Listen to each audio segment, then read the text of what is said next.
Hej! Idag tänkte jag prata om ekonomisk planering och uppföljning.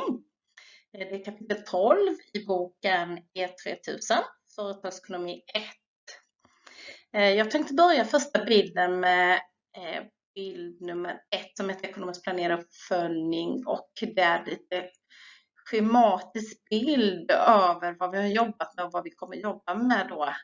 Det här kapitel 12. Vi har ju tidigare pratat om start och driva företag. Vi har även pratat om en kalkylering. Vi har bland annat jobbat med produktkalkylen.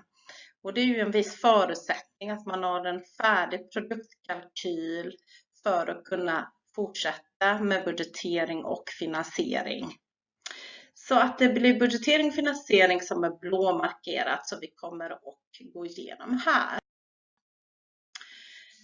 Blicka in i framtiden står det här. Vad innebär det då? Är jag en spågumma eller spåtant om man är ekonomiansvarig controller på ett företag eller egen företagare för att kunna sätta en budget? Ja, så kan det vara ibland, men det krävs en viss kunskap också. Den här kunskapen baseras ju på den verkligheten man har haft tidigare år. Alltså, hur har resultatrapporten sett ut? Under tiden resultatet justeras ju från månad till månad. Det är lite beroende på hur du har sålt, vilka intäkter du har fått in. Det kan hända att kostnaderna varierar. En hyra kan mer eller mindre vara samma månad, lika stort belopp. Men löneförutsättningar kan ändras, eller så kan ju din leverantör ha höjt kostnaderna på dina varor och därmed så får du förhöjda varukostnader. Därför så gör man ju prognoser som man jobbar med. Vad är då en prognos? Jo, men det är ju faktiskt ett förändringsinstrument som du jobbar mot, där du justerar din budget från månad till månad beroende på utfall på dina intäkter och kostnader som du har i din resultatbudget. Du har gjort färdigt dina kalkyler. En budget baseras ju som vi sa tidigare på din produktkalkyl, och då gäller det att du har räknat rätt så att det motsvarar det du vill ha ut från din produkt. Därefter då så blir det en budget. Och vad är ju en budget? Vad är målsättningen med en budget? Jo, men det är ju att man ska tänka till före. Vi ska få en helhet här över hela ekonomiska bilden. Det är som sagt, det är aldrig fel, antingen om du är entreprenör eller om du är privatperson. Aldrig fler att lägga ut en budget där man kan följa upp kostnaderna från år till år, och med hjälp av prognoser så korrigerar vi det här budgeten då månad till månad eller kvartal till kvartal. Vi har ju några begrepp här. Det står ju resultat, är det bakåt eller framåtsyftade? Hur ska det funka? Jo, men det som kan vara bakåt, det kan ju vara kalkylen då, så att säga, som är baserad på som baserar den här resultatbudgeten på ju. Där du har ju gjort beräkningar på dina produkter eller varor eller tjänster. En budget är ju då en ekonomisk plan som man gör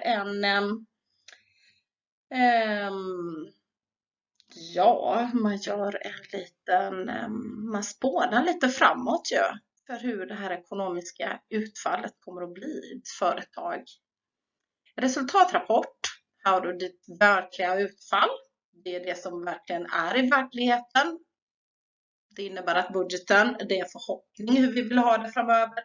Men resultatrapport ser vi vid månadsskiftet. Så här blev det. Så här blev våra intäkter och så här blev våra kostnader. Och sen efter då så har vi tredje begrepp som heter avvikelse. Och där ser man skillnaden mellan budget och utfall. Som sagt, budget är ju ett mål som vi har och utfall är ju vår verklighet. Vem är ju då ansvarig för budgeten? Ja, det var den här spåtanten här, eller spågummorna som kommer fram där. Jo, i mindre företag så kan det faktiskt vara ägaren själv som är det.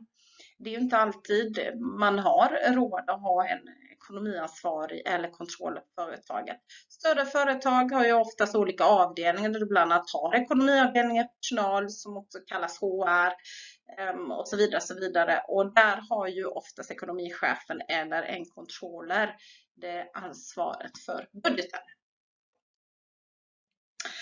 Hur kan en resultatbudget se ut då?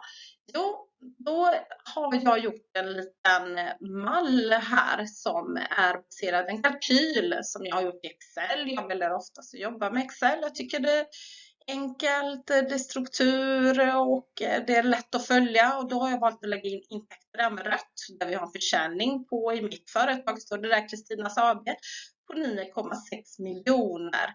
Då förväntar jag mig att jag ska sälja för 9,6 miljoner. Det här är då som sagt baserat på en kalkyl som jag har gjort innan vad gäller min försäljning då.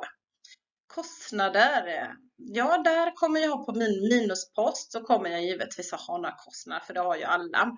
Till exempel för varor, 6,2 miljoner, lokalkostnader som jag hyr, 512 000, lite löner, sociala avgifter på 1,7 miljoner där.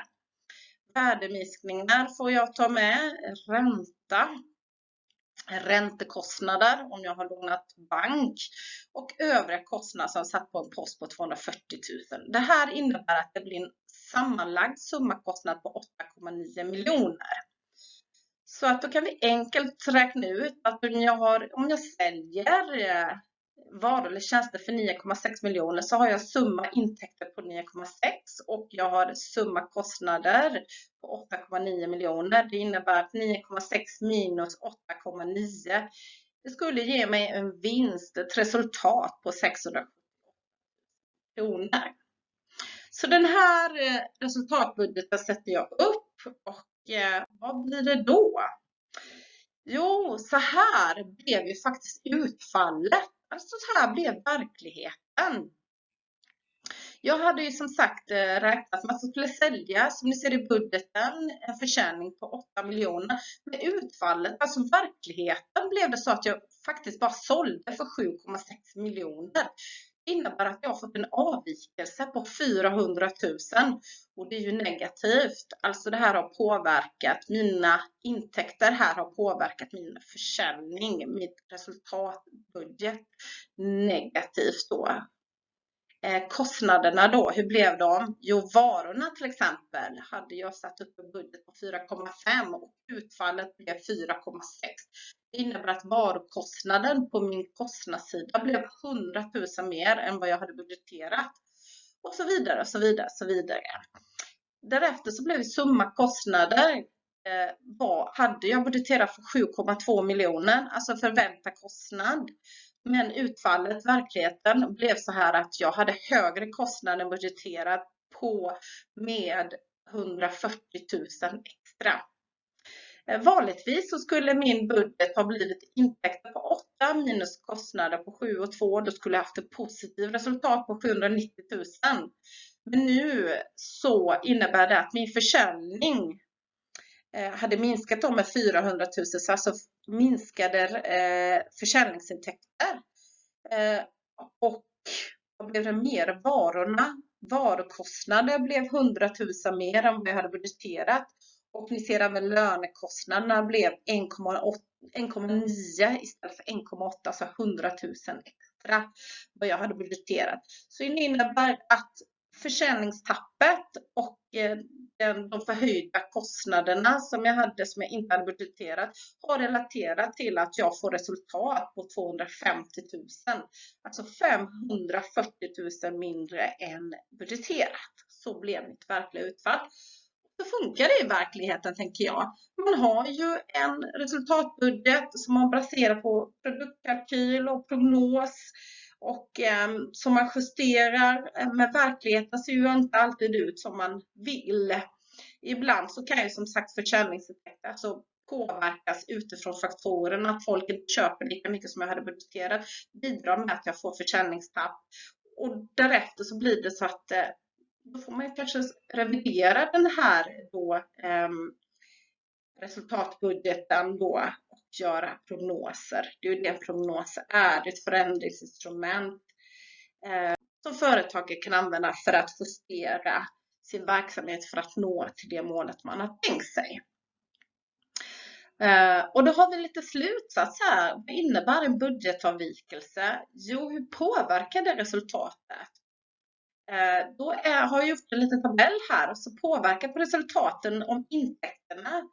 Om utfallet är större än budgeterat, alltså att om intäkterna är större än jag har budgeterat, så förbättrar det ju resultatet. Så skulle jag sälja för 9 miljoner istället för 8 miljoner som jag har budgeterat, så innebär ju det förbättrar resultat med 1 miljon. Utfallet mindre budget, alltså att intäkterna är mindre än jag var budgeterat, så innebär det att det försämrar mitt resultat. Givetvis, jag säljer för 7 istället för förväntad 8, då ligger jag 1 miljon minus. Hur påverkar resultatet och mina kostnader om utfallet är större än budget? Jo, men då försämrar resultatet. För att få jag en månadshyra på 100 000 istället för 50 000 som jag hade budgeterat, så blir ju utfallet 50 000 mindre. Om kostnaderna är mindre än budgeterat, så förbättrar resultatet. Jag har budgeterat kanske kostnader för 3 miljoner och så får jag kostnader för 2 miljoner som verklig utfall. Då förbättrar det mitt resultat med 1 miljon. Ja, nu kommer vi, tror jag, till sista bilden här, budgetcirkeln.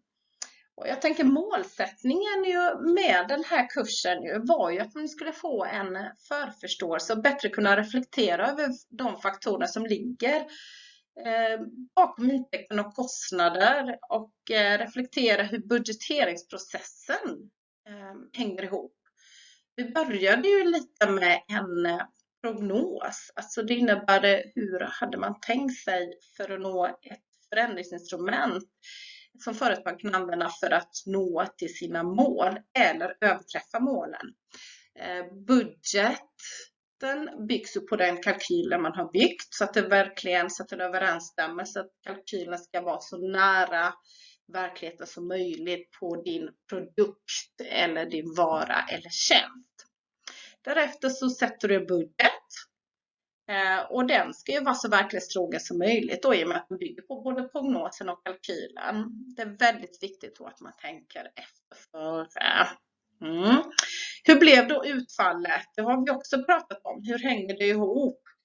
Jo, vi har ett mål som är budgeten, men verkligheten, utfallet blir kanske ibland någonting annat. Då får vi en avvikelse.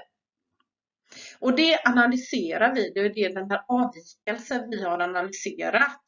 Vad beror de här faktorerna på? Jo, det kan vara minskade intäkter eller högre kostnader som kommer in till företaget. Då måste man vidta vissa åtgärder.